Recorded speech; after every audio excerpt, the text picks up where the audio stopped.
안녕하십니까. 진실한 가르침의 연꽃, 경전의 왕이라 그러죠. 묘법연화경 제119회차 서일보입니다. 우리가 지난 시간부터 제6권, 제20번째 상불경 보살품에 대해서 살펴보고 있는데요. 우리가 지난 시간에 공부했던 부분을 잠깐 되살펴보면요. 지금 모든 보살, 마하살들을 위하여 대승경을 설하시나니 이름이 묘법연화경으로 보살을 가르치는 법이며 부처님께서 보하여 생각하는 것이니, 그래서 보살을 가르치는 법이다라고 했어요. 자, 중생의 근기는 여러 가지 근기가 있지요. 예를 하나 들어보면 우리가 미타정토 삼부경 우리가 지금 공부를 하고 있지요. 무량수경 끝났고 이제 관무량수경을 하는데, 관무량수경은 우리가 16관경이다라고 하죠. 산선 3관, 또 정선 13관이다라고 하는데, 그 산심의 3관법에 보면 바로 우리 중생은 상생, 주생, 중생, 하생 세 가지가 있다라고 했어요.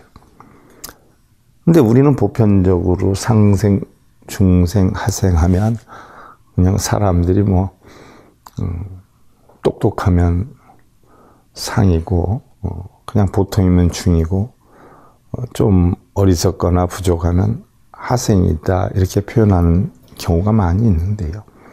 우리 불교에서 얘기하는 상생, 중생, 하생은요, 상생은 보살들을 얘기하지요. 법공의 이치를 깨달은 보살들. 중생들은 성문과 연각을 얘기를 해요. 사성제 8정도 터득한 성문이나 또 12연기법을 터득한 이런 중생을 연각, 중생이다라고 하죠. 그 다음에 하생은 보편적으로 법무중생. 법무중생이다라고 하면 일반 중생을 얘기를 하는데요. 절에 다닌다라고 하면 다 하생에 포함이 되죠. 물론 하생 가운데에서도 내가 공하다, 내 것은 공하다라고 하는 이치를 터득하려고 하고 불법을 공부하는 사람을 하생 중에서도 상품, 또 그냥 절에 가서 절하고 빌고 이런 사람들은 중품. 부처님은 모든 걸 다 이루게 해주고 육신통을 하고 신통 요술 마술을 부리고 우리가 부처님께 빌면, 불쌍하게 빌면 소원이 이루어진다라고 생각하는 하품. 이런 하품들은, 하생들은 무엇이든지 자기가 만들려고 하지 않고 비는 중생들이죠. 절하고 빌고 기도하고 뭘 만들겠다, 업장 소멸하겠다고, 공덕 쌓겠다. 이게 다 하생에 해당이 돼요. 중생에 해당이 되는 성문과 연각은 그래도 좀 절에 다니면서 불법을 체득한 자를 이야기를 하죠. 그래서 많이 체득했냐, 적게 체득했냐, 이제 시작이냐에 따라서 상중하가 나뉘어지죠. 상품이다라고 하면, 상생이다라고 하면 보살생이에요. 자, 남한테 비는 자들을 하생이라 그러고, 자기의 삶을 자기가 만들어가는 사람을 중생이라 그러고, 자기의 삶을 좀 보다 영리 있게 가치 있게 해서 자신의 올바른 삶의 방법, 가르침, 부처님의 진리를 남한테 전하는 상구보리 하와중생의 이념을 가진 자들을 보살이다라고 하죠.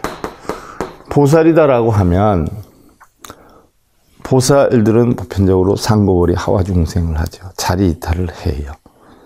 이게 보살심이죠. 그래서 법공의 이치를 터득한 것을 우리는 상생, 그 중에서도 상품, 중품, 하품이 있고, 중생, 상중하 있고, 하생, 상중하 품이 있어요. 이것을 우리가 구품중생이라고 그래요. 그럼 대부분 절에 다니는 사람들은 자기가 깨우침을 얻어서 가르침을 주려고 다니는 게 아니라 자기의 어떤 깨우침을 얻기 위해서 다니는 사람도 아주 극히 드물고 주로 빌러 다니는 사람들이 대부분이에요.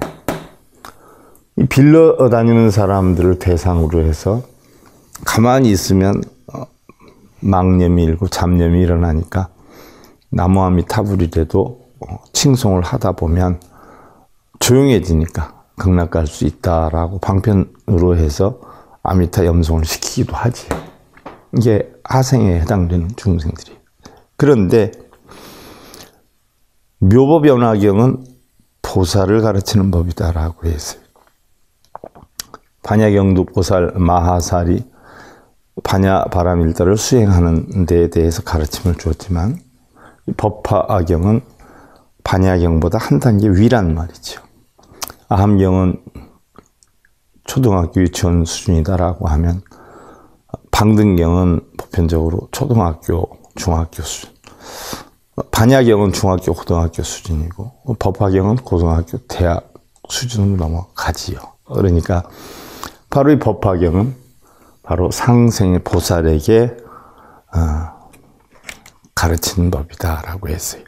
그래서 법화경은 성문연각을 부처님은 성문연각에게도 가르침을 펴지 않는다 했는데 성문연각을 보살화시켜서 결국은 부처를 이루게 하는 이런 경전이 법화경인 것이죠.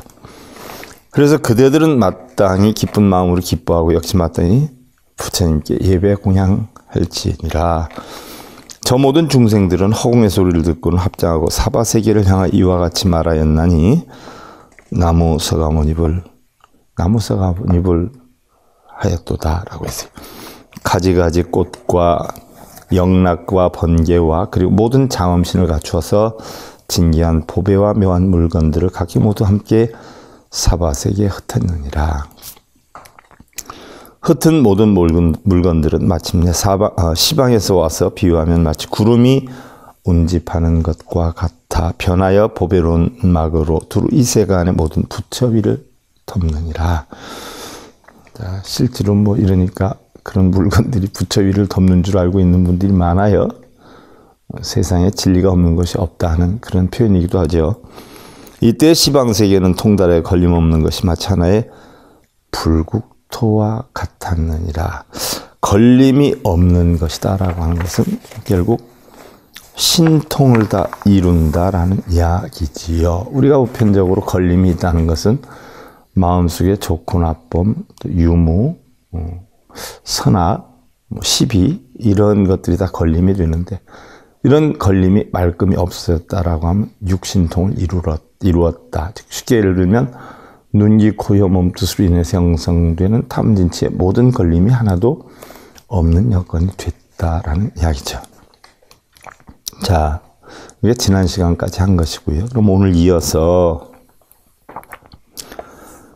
이시 불고 상행 등보살 대중체불실력 예시무량무변 불가사의 양가 이시실력 허무량무변 백천만허가성 기가 위총루고설자경 공덕유불능진이니라나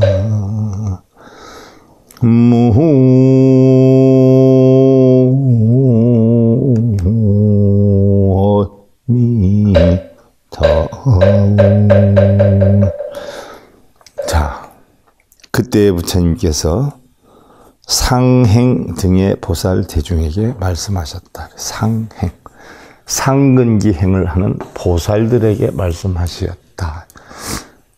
성문연각에게 말씀하신 게 아니고 하근기 중생한테 말씀하신 게 아니에요. 하근기 중생은 더더욱 말할 것도 없거니와 법이 있다. 사성대 팔정도 12연기법 부처님법이 있다라고 하는 법유사상에 빠져있는 성문연각들도 역시 걸림이 없는 청정하고 공한 이치의 부처님 가르침을 들을 수가 없기 때문에 바로 보살에게 법문을 하였다는 이야기예요.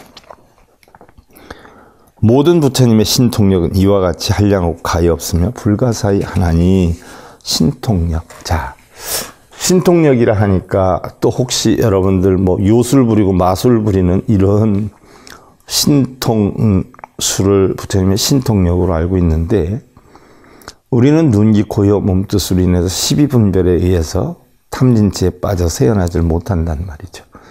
그걸 없애는 수행이 바로 육바라밀이고, 육바라밀이 바로 보시지기, 인욕, 정진, 선정, 반야가 눈, 귀, 코, 혀, 몸뜻으로 인해서 형성되는 탐진치에 걸림이 하나도 없는 그런 경지를 만드는 것이 신통력이죠. 그래서 눈, 귀, 코, 혀, 몸뜻 6가지의 탐진치료하는 걸림이 하나도 없기 때문에 우리는 그것을 육신통이다라고 표현을 해요. 이 신통력은 말로 표현하고 글로 표현할 수가 없다는 이야기예요.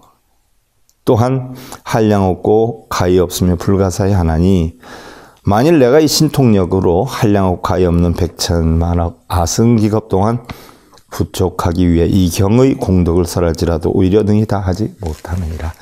이 법화 악경의 공덕을 설할지라도 오히려 다 능히 하지 못하느니라. 그런데 법화경을 읽고 씀으로 인해서 공덕이 형성이 되는 것이 아니라 법화경의 이치를 알아서 그 이치를 통해서 중생을 구제하면, 중행의 중생이나 하행의 중생들을 구제를 하면 그게 바로 공덕이 되는데, 이 법화경을 통해서 법화경의 깨우침을 얻어서 법화경을 통해서 중근기, 하근기 중생들을 구제하는 그 공덕을 이루형용할 수 없이 말할 수 없으며, 이유언지 열애일체 소유주법, 열애일체 자제실력, 열애일체 비유지장, 열애일체 심심지사 개어 차경 선시현서이니라. 중요한 것을 말하면 열애일체법과, 열애일체법은 어떤 법이 일체법이에요? 청정한 법이죠. 공하고 연계하는 법이에요. 그건 벌써 공하고 연계하는 이치를 다 터득 해야 되죠. 성문 영각법을 다 터득 해야 되죠. 그래서 일체법을 알게 되죠. 그래서 법공으로, 그럼 공으로 돌아간 이치를 아는 일체법이죠. 또 일체 자제한 신통력과, 또 눈, 귀, 코, 혀, 몸뜻으로 인해서 형성되는 탐진치를 모두 걸림없이 만들 수 있는 능력이죠. 일체 자제한 신통력과, 또 열의 일체 비밀한 법장. 열의 일체 비밀한 법장은 뭐예요? 청정함이죠. 열의 일체 깊은 일. 어떻게 돼요? 말 없이 말하고, 들음 없이 듣고, 설함 없이 설하고 하는 그런 이치. 바로 각기 모두 이 경에서 선설하여 펴보였느니라. 이런 이치가 법화경에 있느니라. 자, 법화경 뭐 몇 번 썼다 읽었다 하시는 분들, 이런 이치가 있는지 알고 있었나요? 이런 이치를 알았나요? 이런 이치를 남에게 전달해 주었나요? 읽고 쓰는 데만 급급했던 건 아닌가요? 그럼 가나다라 마바사를 1000번 쓰나 법화경을 1000번 쓰나 어떻게 돼? 이치가 똑같은 거죠. 시고여등 열애매로 응일심수지 독송 해설 서사 여설 수행 소제국토 야교수지 독송 해설 서사 여설 수행이라. 그러므로 그대들은 열애께서 멸도하신 후 일심으로 가르침을 받아 지니고 수지, 법화경 스승 삼아서 가르침을 받아 지니고 수지, 해독하여 전법하고 독송, 독송이다라면 읽고 외운다. 다들 이렇게 경전에서 해설해 놨는데 해설은 잘못되어 있는 거죠. 물론 유권 해석이라 자기 생각하는 바대로 해설을 해놓은 거라 맞다 틀리다라고 볼 수는 없지만, 이 경전의 뜻을 올바르게 한다라고 하면, 그렇게 해설을 하면 큰 잘못이다. 이 법화경을 가르침을 그냥 읽고 쓰는 게 중요한 게 아니라 가르침을 받아야죠. 그리고 이것을 마음에 새겨야 돼요. 알아야 돼요. 그리고 이 뜻을 하나하나 풀어야죠. 그리고 남한테 전해야 돼요. 이게 수지독성이에요. 해독하여 전법하고 해설하여 이것을 해설해서 마음으로 새기어 서사하되, 마음으로 자기가 이 뜻을 깊이 각고하고 다지고 이 뜻을 바르게 알면서 서사하되, 무조건 뺏겨 쓰는 게 서사가 아니에요. 그게 무조건 사경이 아니에요. 색일사, 경경자 아니에요. 이 경전의 뜻을 마음속에 새기는 게 서사예요. 이러이 설하고 수행해야 하느니라. 물론 우리나라에서 법화경을 처음 사경한 것은요, 삼국시대 때 처음 사경을 했어요. 그 당시에는 뭐 인쇄술이나 뭐 이런 게 발전되지 않았지요. 물론 뭐 지금 많이 발달이 돼 있지만, 제가 알기로는 효봉 큰 스님이나 요 가까이에는 뭐 효봉 큰 스님이나 뭐 이런 스님들이 사실은 뭐 그 지금 얘기하는 종로 2가 인사동 골목이라 그러나요? 몇몇 스님들이요, 거기에서 사경을 하면서 아르바이트를 하신 분들이 많아요. 뭐 하다못해 대전 보문중고등학교 교장이셨던 이재복 선생님. 이재복 선생님도 석전 박용호 대종사님 제자이시잖아요. 근데 그 당시에 공부를 하려고 그러는데 돈이 없어가지고 박용호, 박한영 스님이죠. 스님께서 그 인사동 필방에 소개를 해줘가지고 경전 사경을 하고 그 아르바이트 비용으로 학교를 다니고 그렇게 했었어요. 그때는 사경을 많이 했어요. 왜냐하면 인쇄술이 발달하지 않고 이랬기 때문에 이 경전을 다른 사람한테 전달하기 위한 목적으로 사경을 많이 했어요. 그래서 금강경이든지 법화경이든지 사경을 한 목적은 이 경전을 남한테 전하게 하기 위해서, 남기게 하기 위해서 사경을 했죠. 이 처음 사경을 시작한 게 우리나라에서는 삼국시대 때 했죠.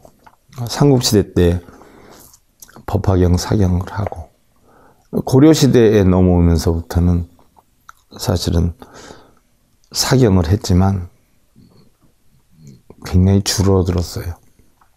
줄어들었고, 그때는 이제 스님들이 생활하기가 힘이 들어가지고 고려에서 조선 넘어올 때, 우리가 뭐 숭유억불 정책이다라고 하잖아요. 그래서 조선시대 때는 불교를 굉장히 박해를 했잖아요. 그래서 먹고 살기 위해서 스님들이 금가루나 금분 아니면 주사나 이렇게 해서 금강경, 법화경, 사경을 많이 했어요. 왜?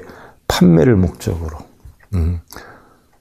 이걸 지니고 있으면 공덕이 되게 많고 소원성취가 된다라고 해서 판매할 목적으로, 그래서 돈을 만들 목적으로 사경을 많이 했죠. 그러면서 인쇄술이 발달하면서 중국도 그렇고 일본도 그렇고 우리나라도 그렇고 사경이라는 것이 거의 없어졌어요. 근데 요즘 와가지고 사경을 하면 공덕이 된다라고 스님들이 한간에 하면서 뭐 사경책도 나오고 사경들을 많이 하세요. 근데 요즘 하는 사경들은 목적이 없어요. 목적이. 그냥 이거 사경 몇 번 하면 소원성취한다. 아니면 나 몇 번 사경했어. 뭐 이런 건 내세우기 위한 사경이지 목적이 없어요. 그러니까 헛시간 보내는 거란 말이죠. 바로 우리는 경전 하나하나도 일심으로 가르침을 받아 지니고 수지, 이것을 해독해서 전법하고 독서, 이것을 해설하여 마음으로 새기어 서사하되 이러한 이치를 설하고 수행해야 하느니라 그랬어요. 약경권 수주지처 약어원중 약어림중 약어수하 약어승방 약백의사 약제전당 약산곡 광야 시중 개응기탑 공양이라. 만약에 이 경권이 머무는 곳이 만약 동산이거나 산림 가운데이거나 나무 아래이거나 승방이거나 서민의 집이거나 전당이거나 만약 산 계곡이나 들판일지라도 이 가운데 각기 모두 탑을 세워 공양할 것이니라. 자, 여기에 탑을 세워서 공양할 것이니라 라고 경전에 나왔죠. 법화경에. 그러니까 다들 뭐예요? 탑을 세워요. 내가 알기로는 무속인 출신이 정식으로 승려의 계는 받지 않고 돈 몇 푼 주면서 승려증을 하나 받아들고 법화경 사경을 해서 탑을 지어서 탑 밑에 그걸 집어넣으면 소원성취한다. 응? 소원성취한다 해가지고 돌탑을 싸면서 돈 억수로 번 사람 많아요. 내가 알기로는 수만 명이 여기에 운집했다는 얘기도 있는데 바로 요 경전에 있는 각기 모두 탑을 세워 공양할 것이니라 라고 하는 용어 때문에 하는 거예요. 자, 이 탑은 스투파예요. 그러면 여기에서 얘기하는 탑은 진짜 탑을 세우라는 것일까요? 여기서 얘기하는 탑. 탑은 스투파에서 유래가 됐어요. 스투파에서 타파로 유래가 됐죠. 원래 스투파는 무덤이에요, 무덤. 우리나라 산소와 같은 거죠. 옛날에 성현들이 돌아가시면 성현들의 유골을 화장을 해가지고 모시고 그 위에 탑을 만들었던 거예요. 물론 처음에는 고인돌이었었죠. 고인돌에다 놨는데 짐승들이 해하고 이러다 보니까 조금 있는 집, 가문이 있는 집에서는 이것을 나무로 갖다가 흙으로 갖다 딱 각을 만들어 가지고 놨는데 비 오면 흐트러지고 나무도 썩어서 없어지다 보니까 돌로서 딱 안착을 했죠. 그리고 돌로 안착한 위에 그 위에다가 올렸어요. 근데 너무 좋은 거예요. 근데 같이 비유를 하던 집에서 저 집에 하나 올렸는데 좋네. 우리는 2개 올리자. 우리는 3개 올리자. 우리는 4개 올리자. 우리는 5개 올리자. 뭐 이렇게 해서 형성된 게 스투파예요. 스투파 일종의 무덤이에요. 이것을 탑파라 하고 우리말로는 탑이라고 그래요. 그러니까 일종의 무덤이에요. 부처님 진신사리를 근본 8탑, 또 병이나 그 재를 해서 근본 10탑으로 형성이 됐는데 아쇼카 왕시대 217년이 지나서 84,000탑으로 변화가 됐죠. 부처님 진신사리는요, 분골쇄신사리예요. 뼈를 즉신 빻아서 뼈 가루만 있어요. 우리나라에 있는 부처님 진신사리라 해가지고 구슬 같은 거 있는 건 사실은 가짜예요. 서가모니 부처님의 진신사리가 아니에요. 자장률사가 중국에 갔다 문수동자가 주워서 가지고 왔다 그러잖아, 백과를. 근데 그건 어떤 문화적인 가치는 있어도 부처님의 진신사리는 분명히 아니에요. 이렇게 해서 타파가 형성이 됐는데, 자, 대승불교가 일어나면서 어떻게 돼요? 탑에다 나무아미타불을 탑도리를 하면서 진심으로 우리가 기원을 하면 소원성취가 된다 하면서 탑을 지키는 사람들이 돈벌이를 위해서 그렇게 해서 만들어 놓은 이야기예요. 그래서 탑을 지키는 사람들이 대승불교가 일어나는데 우리도 돈벌이를 해야 되지 않겠냐 해서 아이러니하게 탑도리를 하고 진심으로 나무아미타불을 찾으면 소원성취한다. 근데 시주를 해야 된다 해가지고 탑 옆에 시주함을 갖다 놓고 시주하면서 탑도리를 시켰어요. 이게 탑도리의 시초예요. 그러면 이 탑을 과연 탑도리를 해서 소원성취가 되느냐? 나중에 선지식들은 뭐라 그랬어요? 부처님 경전에서 얘기하는 스투파, 탑은 우리의 육신을 얘기한다 그랬어요. 그리고 탑도리는 우리의 육신이 안이비설신이가 있는데 해에서 모든 지혜를 깨닫는 것, 지혜를 돌리고 돌려서 깨닫는 것, 이것을 탑도리다라고 한다라고 했어요. 그러면 각기 모두 탑을 세워 공양할 것이니라 라고 법화경에서 하니까 탑들을 세우는데 이 탑은 바로 뭐를 뜻하는 거예요?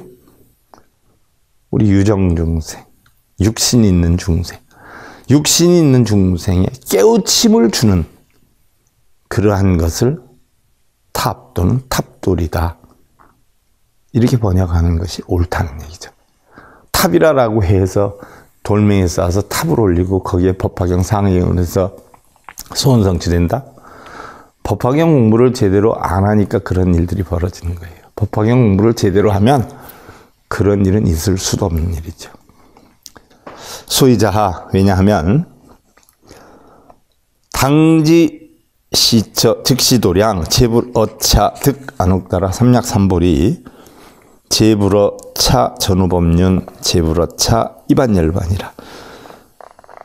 마땅히 이곳은 즉 도량으로 모든 부처님께서 안욕따라 삼약삼보리를 얻으시며 모든 부처님께서 이러한 법륜을 굴리시며 모든 부처님께서 반열반에 드시기 때문이라. 자, 이걸 보면 대번 알죠. 왜냐하면 마땅히 이것은 도량으로. 어디가 도량이에요? 자, 우리는 도량이다라고 하면 대부분 절로 알아요. 근데 도량은 원래 승가람마에서 어원이 시작이 됐죠. 승가람마다라고 하는 것은 휴식하는 공원이에요. 휴식처예요. 거기에서 우리가 두 글자를 따서 가람이다 해서 가람을 도량이다 이렇게 표현을 해요. 그래서 사찰을 가람이다라고 하는데 본래의 승가람만 어디냐? 바로 우리 마음을 뜻해요. 마음의 휴식처, 고요한 열반처, 청정처, 이것을 승가람마라고 해요. 그런데 도량에서 뭐예요? 바로 그런 마음의 휴식을 추구하기 위한 수행을 하기 때문에 도량을 우리는 가람이다 이렇게 표현을 하는 것이. 그러면 마땅히 이곳은 도량으로 라고 했어요. 자, 탑을 세워 공양을 할 것이니라. 왜냐하면 탑은 마땅히 이곳은 도량으로 부처님께서 안욕따라 삼약삼보리를 얻으시며, 자, 우리의 육신과 마음에서 안욕따라 삼약삼보리를 얻어요? 아니면 탑에서 삼약삼보리를 얻어요? 탑에서 삼약삼보리 얻는 거 아니잖아요. 대번 답이 나오잖아요. 탑을 세워 공양할 것이니라 했는데 바로 탑이 뭐예요? 이것은 도량이다. 우리의 몸과 마음은 도량이다. 가람이다. 승가람마다. 모든 부처님께서 안욕따라 삼약삼보리를 얻으시며 우리 몸과 마음에 썼잖아요. 모든 부처님께서 이러한 법륜을 굴리시며 몸과 마음에서 굴리시잖아요. 모든 부처님께서 반열반에 드시기 때문이다. 우리 몸과 마음이 반열반에 들잖아요. 탑이 반열반에 드는 거 아니잖아요. 그러니까 대번 여기에 대한 답이 나오고 있어요. 근데 이런 이치는 모르고 탑만 세우고 있어요. 손가락으로 달을 가리치면 달을 봐야지. 손가락은 왜 보는가? 바로 그런 이야기. 수레를 끌려면, 수레를 가게 하려면 소나 말이 끄는 수레다 하면 소나 말을 채찍질을 해야지 수레를 채찍질해서 되겠느냐라고 하는 마조선사의 가르침도 이와 같은 거죠. 그러니까 경전 읽고 쓰는 사람들은 이 뜻을 모르니까 그게 맞는 줄 알고 탑만 세우고 있어요. 돌탑. 돌이라 돌탑 세우는 거죠. 이시 세존 욕중 선차 이설기에 이때 세존께서 이 뜻을 거듭하시려고 개성으로 설하셨다. 재불구세자 주어대신통 위열중생구 현무량 신력이라. 모든 부처님은 세상을 구하시려고 대신통에 머무시어 중생을 기쁘게 해주기 위한 거로 무량한 실력을 나투시느라 신느니라. 그래서 탑이 돌을 얻어서 탑이 신통에 머물고 탑이 중생을 구제를 해요? 이치가 나오잖아요. 대신통에 머문다는 걸림없는, 하나도 걸림없는 청정에 머무신다는 얘기고, 중생을 기쁘게 해주기 위하다. 정말 깨달음을 얻으면 기쁨이 없죠. 근데 아무것도 모르는 중생들은 어떻게 돼요? 깨달음이 이런 것이다 라고 하나하나 깨달아가는 중에 우리는 기쁨을 느끼기도 해요. 그래서 중생을 기쁘게 해주기 위한 거로 무량한 실력을 놔두시느니라. 중생을 기쁘게 해준다는 건 뭐예요? 중근기 중생만 넘어도 기쁨 슬픔이 없어요. 근데 하근기 중생들은 기쁘고 슬프고 즐겁고 괴롭고 하지 않아요? 그러니까 하근기 중생들에게 또는 중근기 중생들에게 가르침을 준다는 얘기죠. 그래서 무량한 실력, 한량없는 실력. 실력이다 하는 것은 바로 뭐예요? 신통력을 뜻하죠. 논기 고요 몸뜻으로 인한 탐진치에 대한 걸림이 없는 것. 설상지범천, 신방무수광, 위구불도자, 현차유사. 혀의 모습은 범천까지 이르고, 혀의 모습이 범천까지 이른다라고 하는 건 실제로 혀의 모습이 범천까지 이를까요? 부처님 상호를 만들 때, 30 이상 80종호를 만들 때 혀가 바로 얼마나 길다라고 했어요. 혀가 길어야 관상학으로 가장 좋다니까 거기에서 이른 이야기죠. 그래서 혀의 모습은 범천까지 이르고 몸의 노흠은 무수한 광명이며 불도를 구하는 자를 위하여 희망의 일을 나타내시나니 제불경 해성 급단지지성 주문시방국 지계 육종동이라. 모든 부처님의 기침하는 소리 그리고 손가락으로 튕기시니 손가락으로 튕긴다 하는 것은 바로 뭐예요? 튕겨서 튕기는 게 아니라 손가락으로 튕기는 사이 그 찰나를 얘기해요. 두루 시방의 국토에 들리며 땅이 각기 모두 6가지로 진동하느니라. 땅은 무슨 땅이에요? 우리 안이비 설신 의에 의해서 마음이 요동하는 땅을 얘기를 해요. 그래서 6가지로 진동하느니라. 이불멸도 후 능지시경고 제불개환이 현무량실력이라. 부처님 멸도하신 후에 능히 이 경의 가르침을 받아 지니는 고로 모든 부처님이 각기 모두 환희하고 무량한 실력을 나타내시느니라. 이 경전의 가르침을 받아 지니는 고로 모든 부처님이 환희하고 무량한 실력을 나타내신다 했지, 탑을 세우는 고로 그렇다고 한 거 아니잖아요. 총루시경고 찬미수지자 어무량겁중 유고불능진. 이 경을 늘려 부촉하는 고로 가르침 받아 지녀 아름다움을 찬탄하되 한량없는 겁 가운데 오히려 능히 다 하지 못하느니라. 이 경의 가르침에 대한 가르침을 다 배우기가 어렵도다는 이야기죠.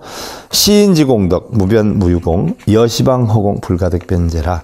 이 사람의 공덕은 가히 없어 끝이 있지 않나니 법화경의 가르침을 받아 지녀서 중생에게 전하다 보니까 이 공덕이 끝이 있지 않다라고 했지, 시주만이 한다고 탑만이 싼다고 공덕이 되는 거 아니죠.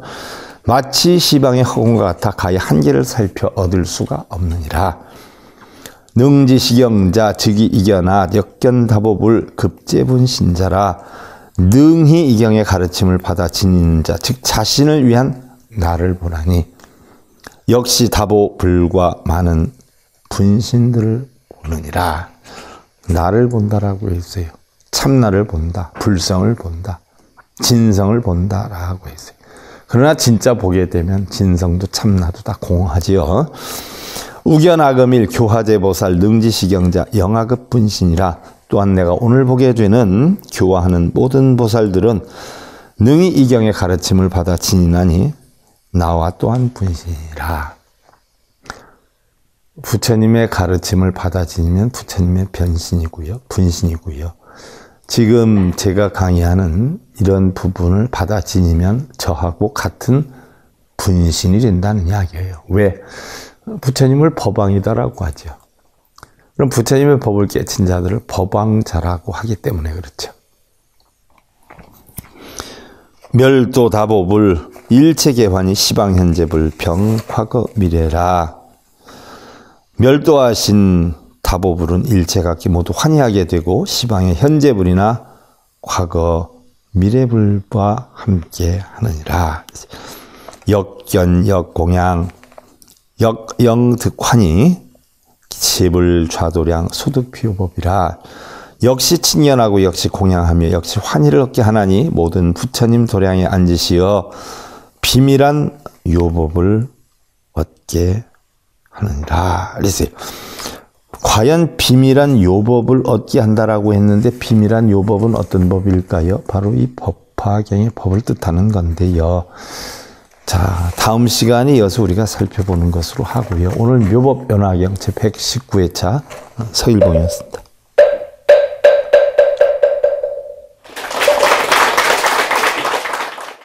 행복으로 가는 징검다리에 서길봉 스님이 여러분들을 초대합니다. SIB 불교교육대학에서는 더 듣다, 생활 속의 천수경, 달마대사 성관법, 현대생활 불교 법요지, 불교학 개론, 성찰스님 백일 법문 등을 비롯한 다른 불법, 다른 진리, 서길봉 스님의 SIB 불교교육대